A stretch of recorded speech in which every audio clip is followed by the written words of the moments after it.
Sizga yaxshi kayfiyat tilaymiz. O'zingizga ichingizda savol bering. Agar qarzlaringiz bo'lsa, qarzlarimdan qachon qutulaman?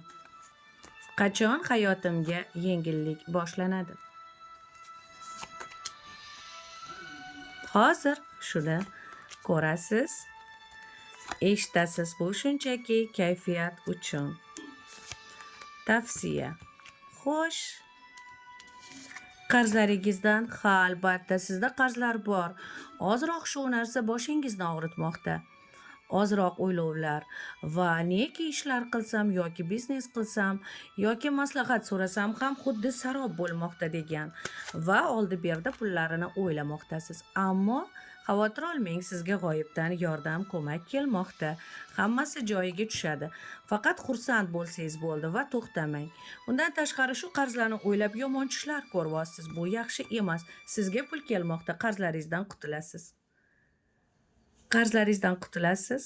Uzog'i 10 oy ichida qarzlardan yoki 10 kunda yoki 10 haftada yoki 10 oyda qarzlaringizdan butkul qutulasiz va o'zingiz istalgandek pul mablag' topishni boshlaysiz.